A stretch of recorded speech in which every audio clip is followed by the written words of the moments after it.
Hello class and welcome back. During this presentation, we will discuss legality of contract. Capacity is the legal ability to contract. If you are an emancipated minor, you have the same legal abilities as majors or, as we would say in the real world, adults. Otherwise, contracts made by minors are voidable at the option of the minor. For example, if Susie, 10 years old, buys a Britney Spears lunchbox, she can return it at any time. Some states require that she return full consideration, and others just require her to return the lunchbox in whatever state it is in. If the contract is for necessaries, which is food, shelter, and clothing, most states require the minor to return the value of whatever she received in return.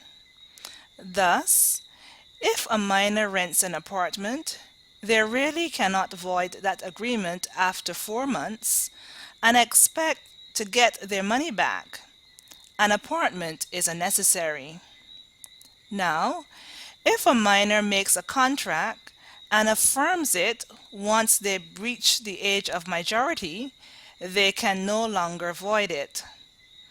So if a minor joins a record club and agrees to buy one record a month for 2 years and turns 18, during the 2 years, then when she turns 18, buys a record, she has ratified the contract and it cannot be voided.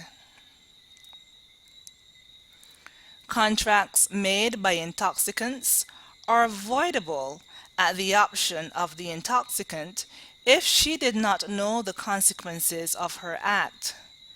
So if Michelle or Jess a six has 6 whiskeys and signs a contract to buy a farm, it is likely voidable because after 6 whiskeys, she probably did not know the consequences of her act.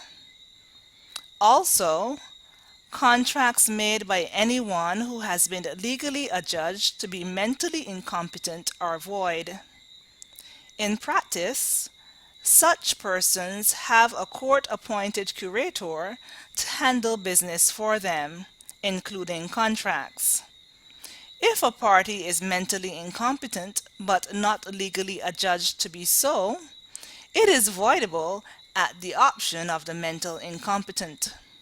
However, if the other party can show that a contract was made during a period of mental lucidity, then the contract is not voidable. So if Michelle suffers from early stage mental disease and goes in and out of sanity, contracts made while she is mentally aware are valid. Those made when mentally dim are voidable at her choice. Legality concerns the subject matter of the agreement. Contracts that are not legal are void, or at least partially void. This would include contracts to commit a crime, usurious agreements. Usury is change in interest above the legal maximum. Contracts contrary to public policy are also void. This would include contracts to restrain business or agreements not to compete. Much of this activity is illegal by law and would thus be void anyway. Some employees sign contracts in which they agree not to work for a competitor if they leave employment. These contracts are enforceable if reasonable in duration, which is the length of time by which you agree not to work for the competitor, geography in a specific area, and the type of work you cannot perform. So if a nurse anesthetist agrees not to work for another hospital as an anesthetist in a five parish or county area for a year, that would be reasonable. If it were 3 years, it would probably not be reasonable. If it were anywhere and not just the five county areas, it would not be reasonable. Restricting her from doing anesthetist work is reasonable.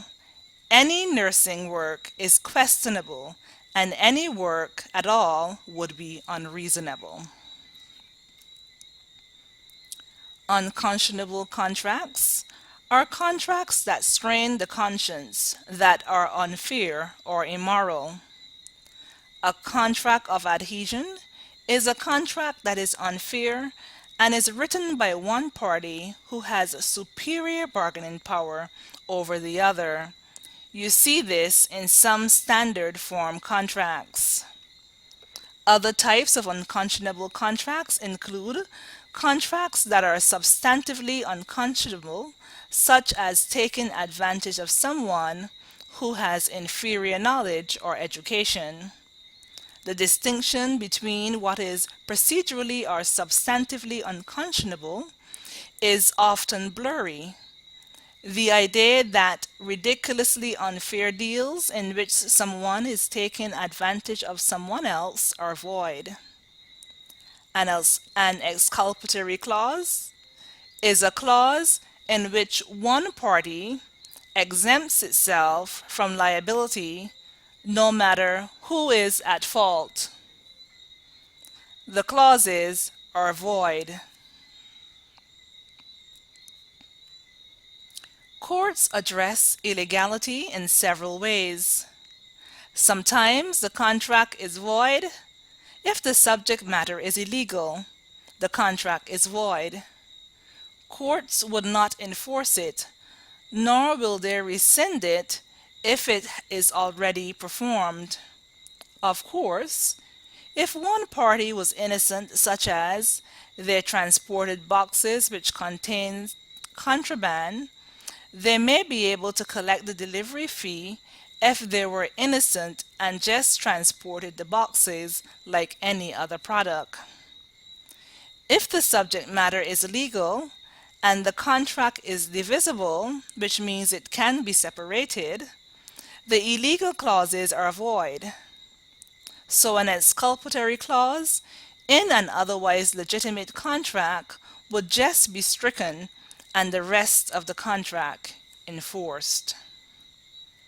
This is the end of this presentation. Thank you for listening.